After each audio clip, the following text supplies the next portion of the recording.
じゃあよろしくお願いします。お願いします。はい、四角いですね。四角い。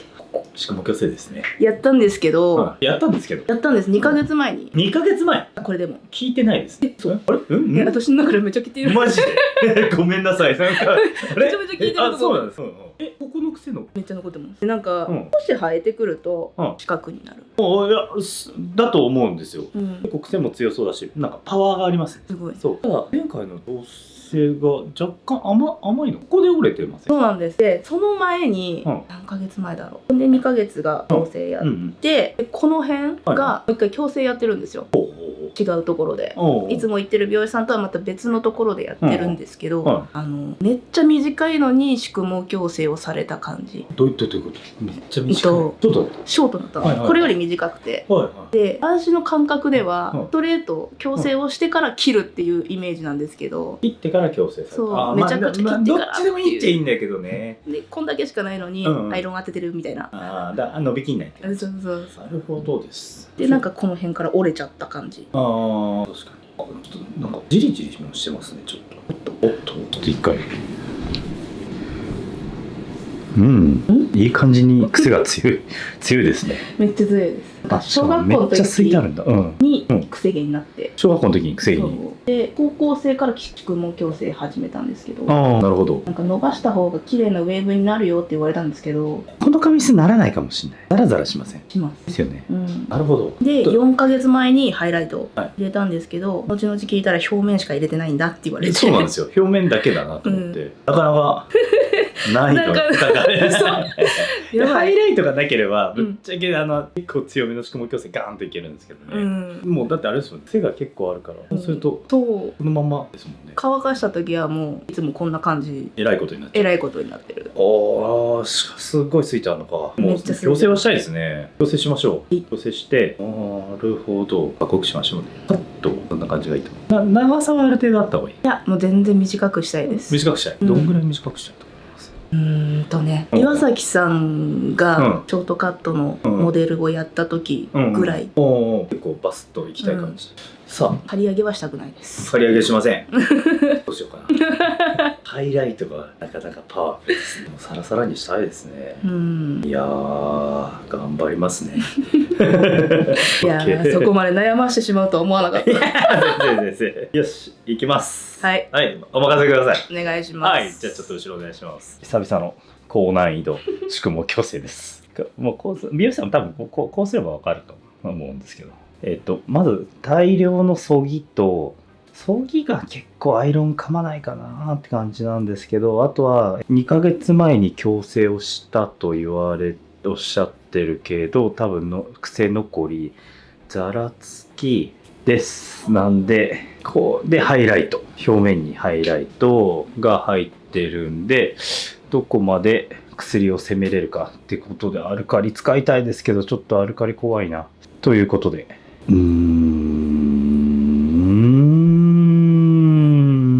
薬剤分けてちょっとうまいことやります。はい、任せてください。はい、ありがとうございます。はい。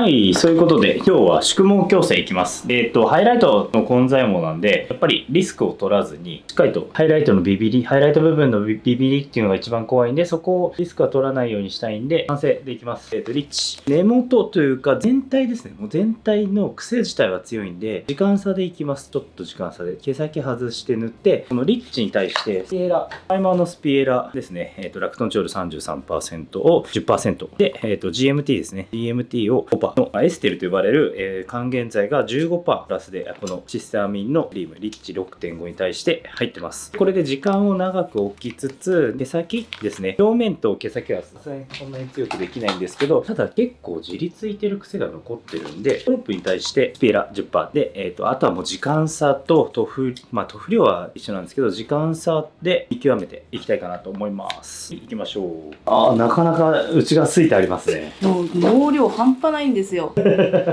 当に。本当にね。一回昔ここまであって、その時にあまりにも重すぎて首が痛くなったの。重すぎて二度とロングはしないと思う。なるほどね。大丈夫です。ちょっと頑張りますね。ああ、難しいですね。からしたら俺でいいですか。あ、なるほど。どういうことめっちゃついてあるの意味が今分かりました。今分かった。触ってなかったから。そういうことか。すごいついてある。すごいですね。2ヶ月前の矯正終わった時点ではある程度伸びた。なるほど。ってことはちょっとさらに上を目指しましょう。はい、こんな感じで酸性なんでね、根元結構そんなにシビアに考えないでちゃんとささっと塗っちゃっていいです。でも全体的に弾力があるんで、もうしっかりとね、まずは根元還元させて手を伸ばして四角くならないシルエットっていうのを作りたいんで、こう重点的にいきます。はい、根元塗り終わりました。ちょっと全く軟化はしてないんですけど、そのまま毛先いっちゃおうかなと思います。毛先で先の先だけちょっと外そうかな。2、3センチは外しちゃいます。いきます。はい、塗り終わりました。このまま時間を置いていきたいと思います。トータル15以上は欲しいかなと思って。根元塗り終わってから多分5分ぐらいは経ったか。なんで、とりあえず今から10分置いて見てみましょう。はい、じゃあ時間置きます。はい、お疲れ様です。はい、時間経過したんで。まあでも、そこそこ良さそうな感じなんで、まず全体にインフォームつけて、水分を足しつつ、浸透促進、結合強化を行いつつ、毛先まで綺麗にコーミングして、もう本当でも数分でいいかなと思います。2分か3分ぐらいで流しちゃいましょう。で、この時にしっかりと水分が足されるようにインフォームをえらい量つけます。よし。こうして、しっかりと伸ばす。綺麗に伸ばしたい。よし。じゃあ、これで数分で流します。おそらく3分弱で流せるかなと思うんで、流して、ヘマチンですね。ヘマチンでチェンジリンスして、シャンプーして、ドロップのチェンジリンスでいきましょう。よし。じゃあ、数分後お願いします。お疲れ様です。良さそうですね。よし。では、処理剤をつけていきます。はい。じゃあ、キラフェクトの5倍希釈とアクアつけて、で、あとノットミストですね。ノットのミストつけて、しっかり乾かして、アイロンいきましょう。伸びててくれ。伸びててくれ。ちなみにこの内側とかは処理剤つけません。表面だけでいいです。表面の傷んでるところ、ハイライトが入ってるところメインでつけます。で、リンクオイルつけて、これも表面メインですね。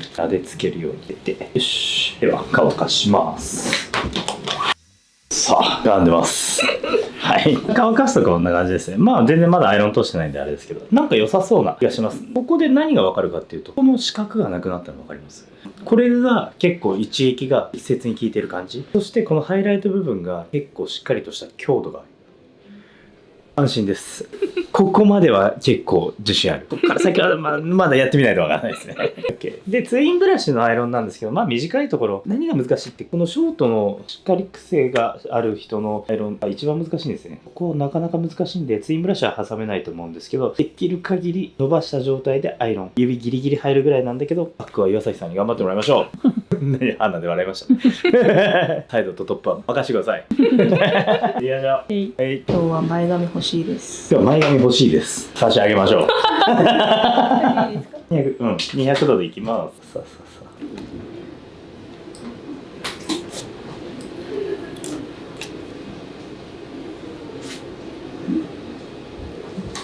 よし。伸びます。もうサイド安心。確信をもう完全に。ハイライトのとこも大丈夫ですね。よし。さっきの結構いけそうな。さあ。今お近くですか？いや、電車で40分ぐらい。ちょいとですかね。でもそうでもないか。最近めっぽう電車に乗ってないんで、新幹線以外の。でも久しぶりに私も電車乗ったんだけど。乗りました。混んでました。いや、混むというか酔いました。いや、結局出張は行くんですけど、ここ東京駅近いじゃないですか。だから在来線に乗ることがまずないんですよ。なんか出勤も自転車なんで。これ久しく乗ってないですね。よく動画で小岩って出るじゃないですか。僕の生まれ故郷小岩です。小岩、近いんですよ。あっち方面ですか？小岩行ったことあります？ないです。小岩いいと思いますよ。小岩はないですね。これはね、虹のかからない街虹のかからない街言われてるんですか？で、マツコの月曜から夜更かしで言われてましたよ。何ですか？マツコが言ったのか、小岩の住民が言ったのか、なんだか忘れたけど、なんで虹がかからないんですか？希望が持てないってことじゃない。そうでもいい街ですけどね、僕は大好きですよ。聞いたことないんでわかんない。そう、岩崎なんか行ったこともないくせにバカにしますからね。だって長さんがバカにして喋るんですよ。バカにしてないよ、これはリスペクトだよ。いやいや、バカにしてるじゃないですか。小岩のことを。おバカにはしてないね。そういうイメージになっちゃいますよ。いい街なんですよ、本当に。下町？なんかそうですね、下町の良さもそんなない。なんかちょっと生きってるんですよね、少し。ほらバカにしていや、だからちょっと都会であろうとしてるんですよ。下町の良さを残そうぜとかそういうのはないですけど、なんか過ごしやすいと思います。本当に表現するなら、おしゃれなもの以外は全部揃います。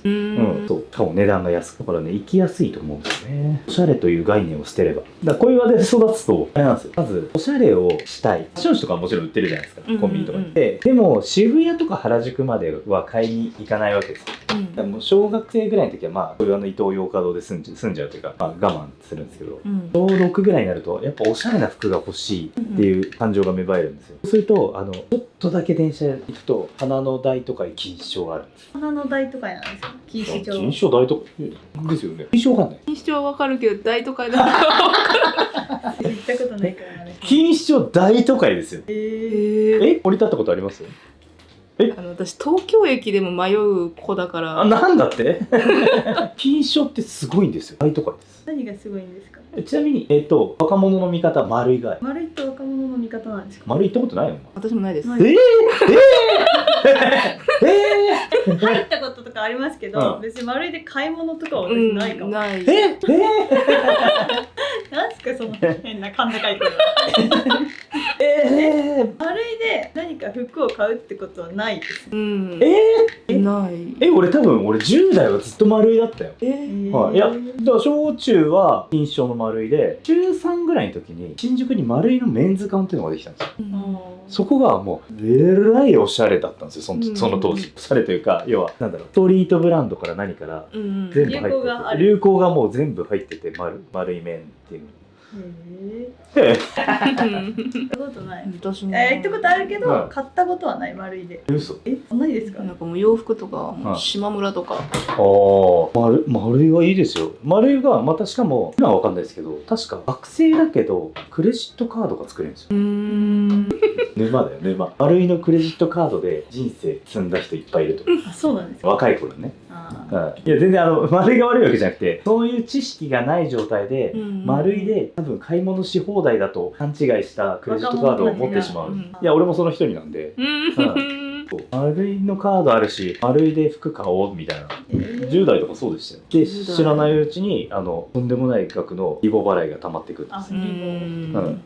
あの頃リボ払いが結構すごい金利で結構やばいぞっていうのは誰も教えてくれなかったですから。だからもう月々5000円返済するだけでいいんだみたいなっていうね。でもそれが月々5000円だけしか返さないから、翌日また使ってもどんどんただなんか増えていくだけ。払うお金が増えていく。5000円プラス金利じゃないんだ、あそこで。しかもすごいと。5000円だけなんです。で、そのうち中に金利が入ってるから、元金っていうんですか、400円とかしか減らないんですよ。でも月に3万ずつ使うじゃん。やばいことだ。懐かしいね。懐かしくはないですけど、まあでもそういう学生時代も過ごしました。なんか俺だけ？悪いないな。ない。あったけど丸いは柏にあったかな。そうですよね。昭和もあるはず。で錦糸町のすごいところは丸いもある当時なんですけど、今はないんですけど、西武もある、そごうもある。何でもあります。もう都会じゃない？西武そごう丸いがあったらもう地方都市だったらもうやばいことになるよ。何この感じ今日。ちょっと待って。あれ打ち合わせした？なんだろう、なんか行ってないから分からない。行ってないから分かんない。伊勢丹とかならありますよ。松戸伊勢丹。来てみて松戸。伊勢丹はでも新宿伊勢丹が日本一のデパートですもんね、売り上げ。だから伊勢丹はすごいのは分かるんですけど、伊勢丹は分かります。伊勢丹は丸いってそんな入んないか。いや伊勢丹と同レベルじゃないよ。分かってますよ。分かってますけど、丸いなんか丸いに行こうっていうのははない。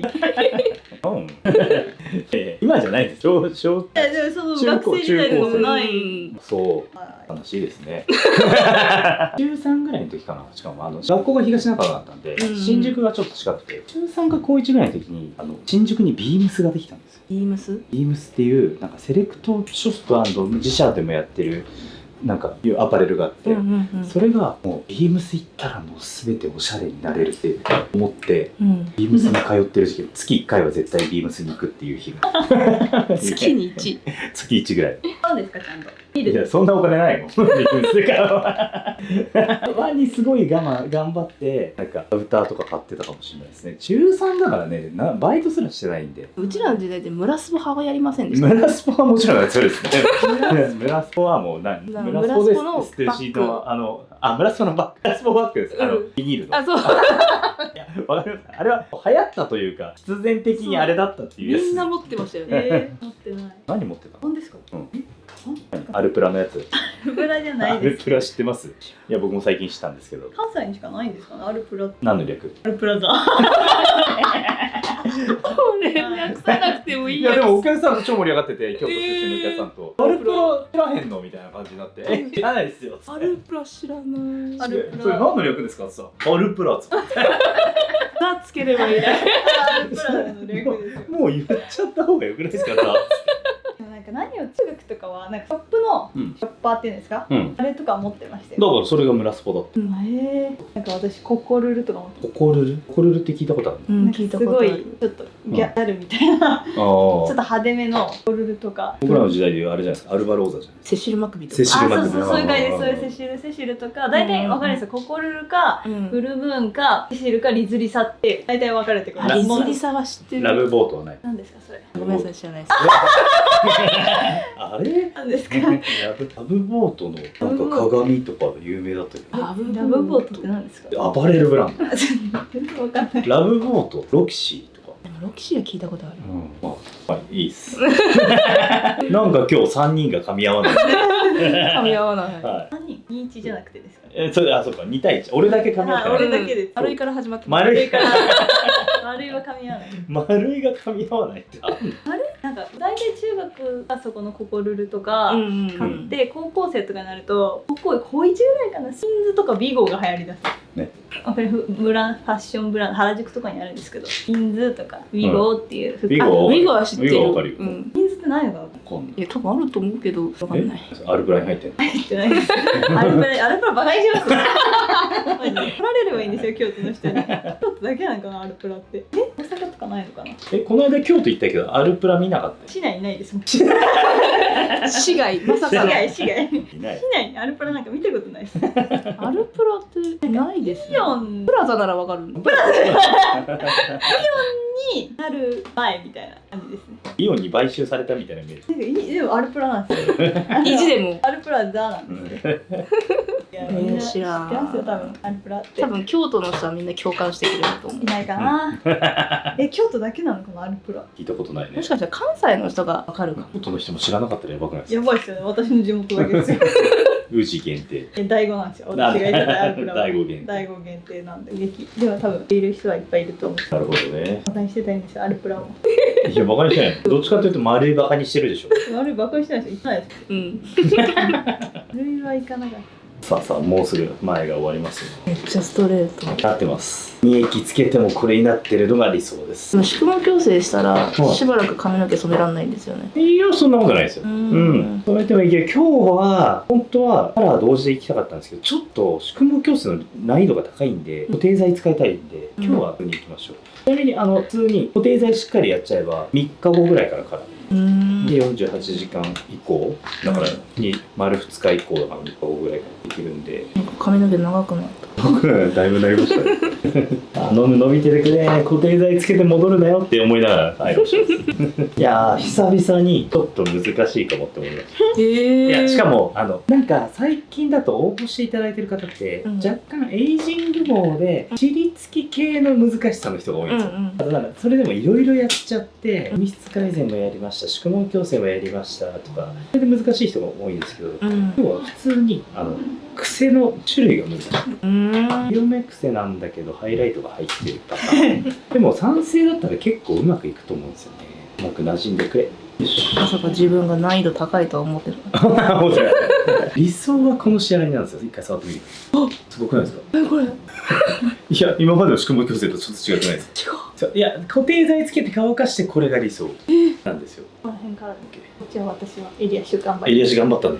いや結構しっかり。いや、難しいよね。しっかりついてあるっていうか、そうちゃんとカットがめっちゃついてあるとね、なかなかアイロンが入っていかないんですよね。めっちゃ伸びてる。めっちゃ伸ばしますよ、意地でも。できる限りはこの質感に揃えたいですけど、まあここまでいかないにしてもある程度は頭は四角くならないようになるんで。この四角くなってたのただ頭でかいだけかなと思ってたんですよ。くせくせ。いつも行ってる美容院ってわけじゃないですか、このハイライトとかは。ハイライトと最近の宿毛矯正はいつも行ってるおお、なるほど。美容師さん。癖が伸びるとハイライトがさらにかっこよく見えますから。どん。うしても癖があるとジリジリして筋が見えないんですよね。ちゃんと線になってくれるんで。そうなんですよ。は姪っ子がハイライトやってほうほうめちゃくちゃ綺麗だったんですよ。おお。私それやりたいっつってああ、だって。できなかったっていう。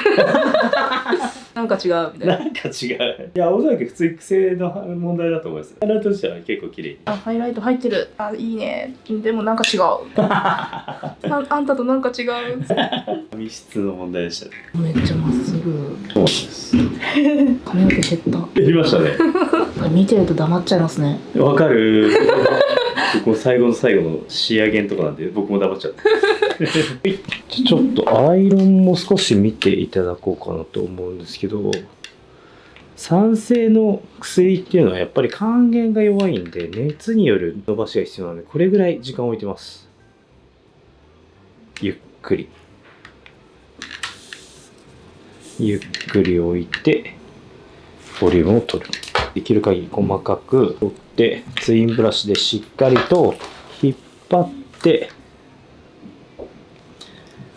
熱を置く。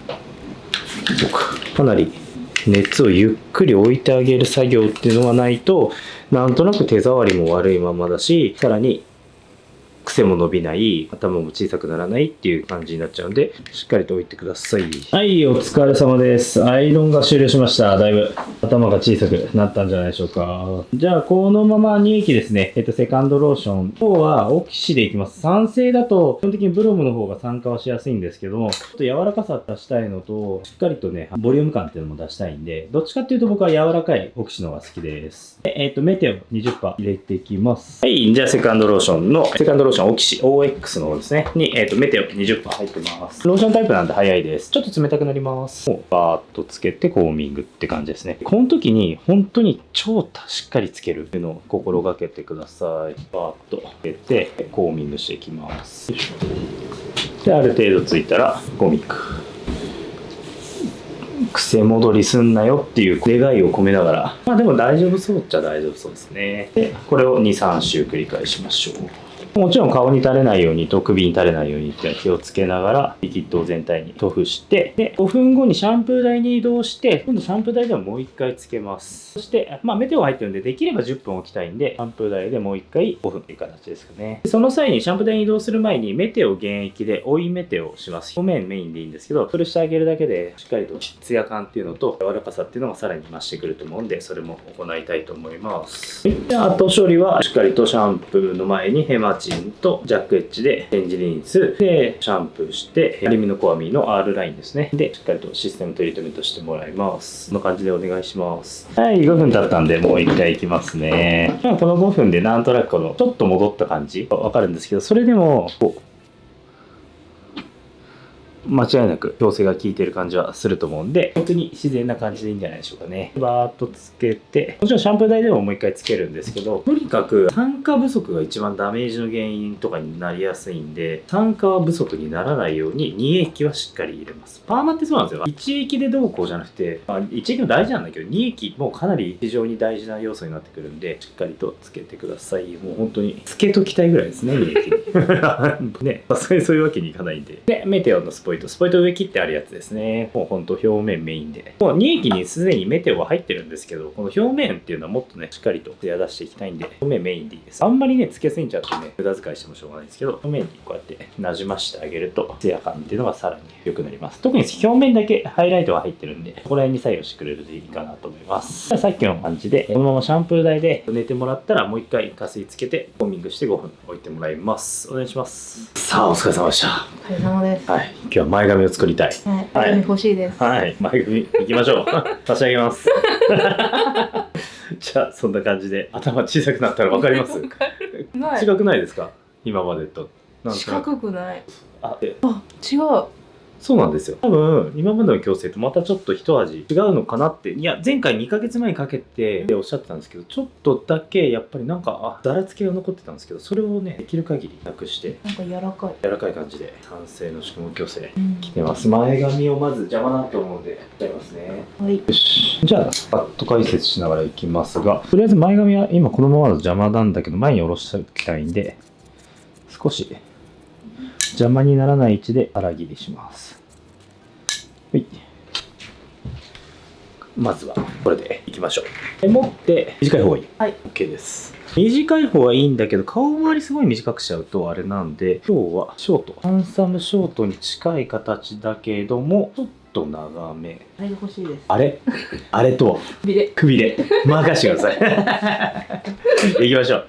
くびれさせましょう。はい。じゃあ、ちょっとグッと下見てください。そしたら、襟足で、そうですね。なかなか、ハードな襟足をしてますね。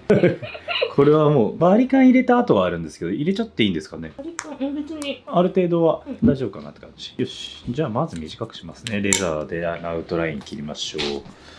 アウトラインをしっかりと作ってあげて、なかなか暴れてるんで、少しバリカンの OK が出てるんで、距離までちょっと削りますね。少しは削っといた方がいいですね。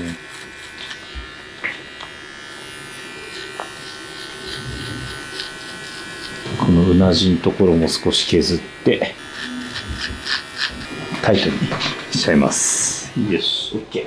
そしたらくびれさせるためにレイヤーでいきましょう。で、アウトライン結構トリマで削ったりしたんですけど、やっぱ少し暴れそうなんで、少し一線残しとくといいですね。はい。で、持って、字スライスでどんどんレイヤーを入れていきます。よし。そしたら次の段いきましょう。だいぶ矯正も効いてますね。いい感じです。はい。で、すごいついてあるんですけども、もうブラントでいっちゃいます。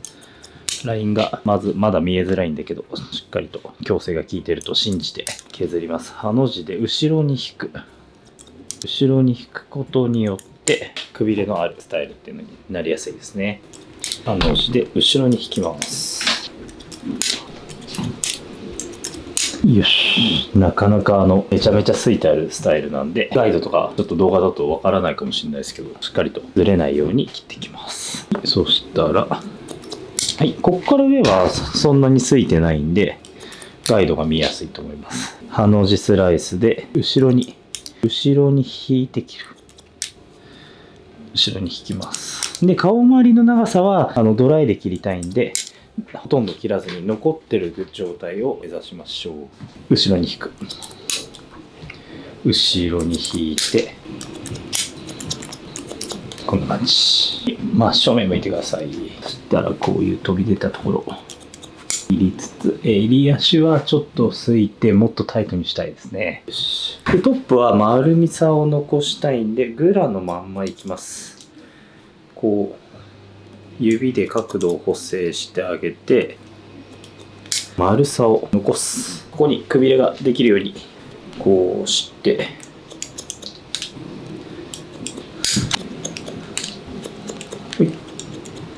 いい感じです。こうですね。そしたら同じくイヤートゥに引っ張っちゃってください。イヤートゥに引っ張って、もうサイドが一番長く残るようなショートを切って、あとはドライで調整。それが一番ね、似合わせがやりやすいんで、こう後ろに引っ張る。ここですね。イヤートゥのところで切る。そうすると、サイドがそんなに切らない状態からスタートできます。引っ張る。トップは意外に切ることになる感じですかね。かなり顔周りが長く残ってたのと重く残ってたんで、しっかりとここら辺は後で削ります。逆サイド同様ですね。サイドを見つけて、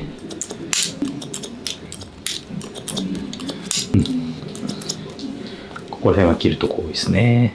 はい、そしたらトップチェックしたら、あとはもうドライカットですね。ただある程度すくとこすかないとこをはっきりさせて、ちゃんと丸さのあるくびれのあるショートっていうのは作っていきたいですね。真横から見てもらって、そうですね、ちょっと襟足がまだ少し長いんで、この時点で取っちゃいます。ちょっとまた下見てください。はい、ちょっと長さを取る前に一番下を産毛状態にする。ルーツセニングですね。いかになじませられるか。ハの字で取ったら、襟足はもう最初にルーツからすいておきます。あんまり襟足が主張しないように、肌になじむようにっていう形でいきましょう。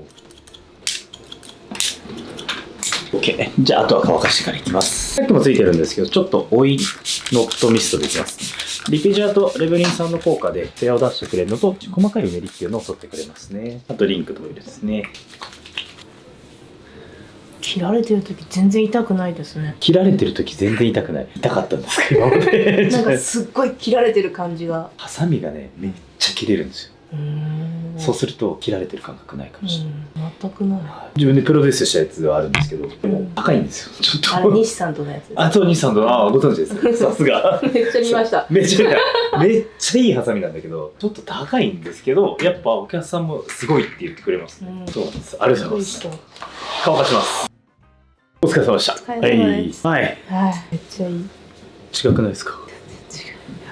はい。まだアイロンしてないです。結構しっかり乾かした感じで。こんな感じ。いやー、伸びた。めっちゃ伸びてる。伸びましたよ、野菜さん。良くないですか？でも結構、しかも触った感じが全然。で、ハイライトの部分も見えるかな？ハイライトの部分、こういうパサつきはゼロにはできなかったんですけど、でも、この手に出るのです。まだブローだけです。まあ。で、さっきもそこまで硬くならずに、丸さも出しつつできたんじゃないでしょうか。ハイライトがちゃんと見えるの分かります？ハイライトがあるみたいな。そう。僕が入れたわけじゃないから、なんかハイライトでどうやれないんですけど、いい感じじゃないですかね。ちょっと整えていきましょう。よし、グッと下向いてください。で、後ろもしっかりとくびれができている状態ではあるんですけど、まだやっぱここら辺とか重いんで、いきましょう。まずはもう全体のいつもの通り、ブラントを落とす。で、こう横に線が出てる場合は、よくここら辺にグラで行きたい場合は線が出やすいんですけど、そういう場合は横スラでブラントを取ってあげると比較的簡単に馴染みやすいです。こんな感じで馴染む感じ。ここ、例えばこういう少しラインが出てるなってなったら、横スラで落としてあげると馴染んでいくんで、これをひたすら全体にいこうかなと思います。よいしょ。で、ちょっと難しかった襟足も綺麗になってるんで、少しだけスライド。よいしょ。襟足のストレート、あとちょっとでしたね。ストレート自体はできてるんですけど、好きでアイロン拾えなかったやつらがいるんですよね。ここがちょっともったいないっていうか、まあでもやっぱり現実問題無理なんで、ただ、触ってみてください。違くないですか、手触りが。バッチリ。小声でした。難しいところなんですね。宿毛矯正を完璧にやりたければ、つかないロングにした方がいいですよ。そう。ただやっぱりショートの方が楽だし、なんかやっぱ合ってるじゃないですか。なんで、ショートにするとなるとやっぱつかなきゃいけないしっていうんで、まあ悪循環にはなるんだけども、僕はありだと思います。しかも今日ぐらいストレートが効いてると、次回の宿毛矯正の時にそんなにまだついてないんで、拾いやすいかなと思います。ストレートが効いてない状態で襟足のところを締めようと思うと、やっぱもっとすかなきゃいけないんですけど、今日は効いてる状態なんで、そんなにすかなくても、ある程度の丸みは作れるのかな。ここから見てどうでしょう。ちょっとね、しっかりと丸み作れてんじゃないかなと思います。ここら辺まだブラントっぽいのが残ってたら、横スライスで、最後今日はさすがにちょっとセニング入れようかなと思います。で、サイドの下も耳にかけた時とかも想定しながら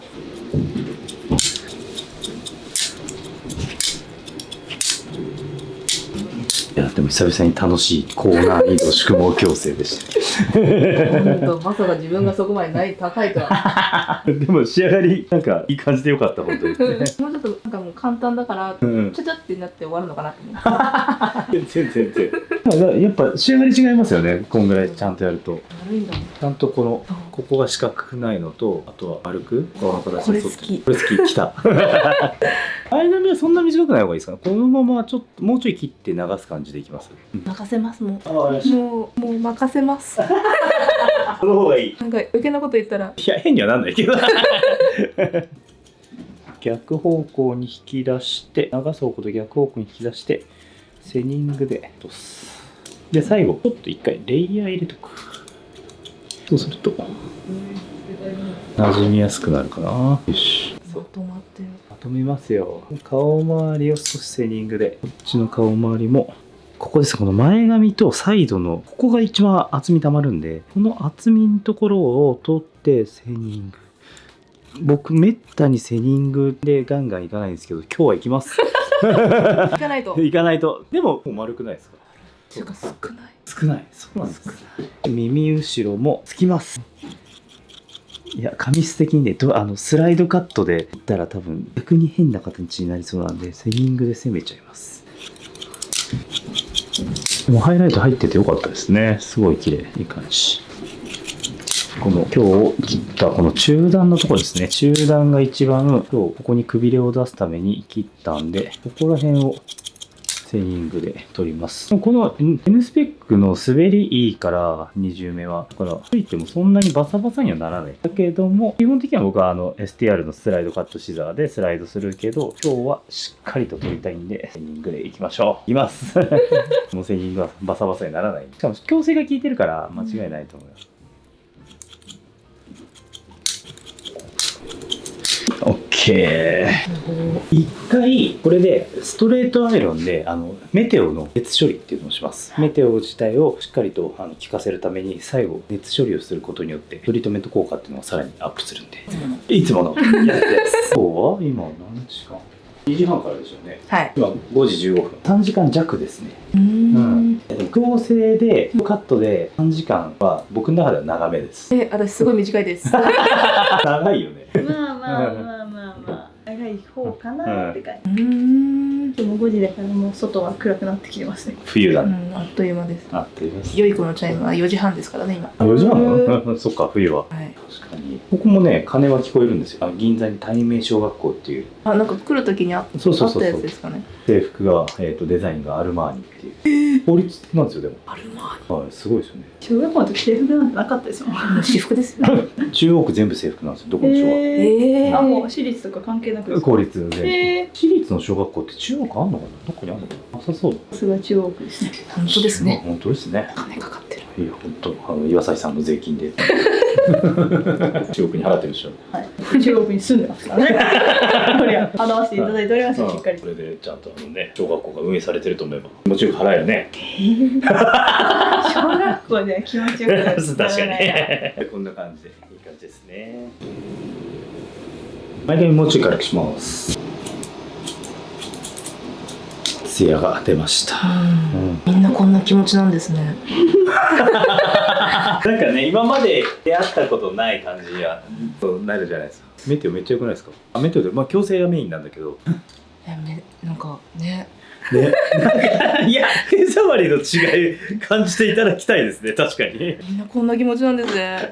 みんなめっちゃ驚くじゃないですか。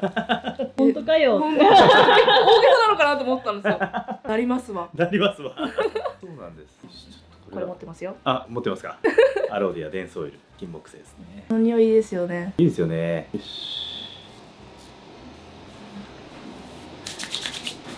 デンソオイルをやっぱりちょっとね広がりやすいんで少し多めに。家でもそんな感じでいいですか。もうバーッと乾かしたらストレートアイロンできれば曲げるためにやってほしいですね。そんなに癖は出てくるまでは全然大丈夫だと思うんですけど、少しこう毛先を曲げるためにこうやって1パネル2パネル3パネルって感じでちょっと通してあげるとサイズ軽さが出るかなと思います。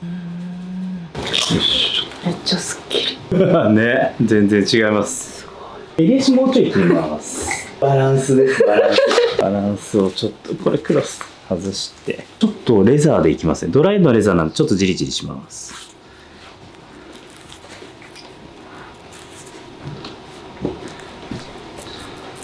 ちょっと全体のバランスを見ながら、少し襟足がやっぱり長く感じる。で少しだけ落として、でバランスをきれいに。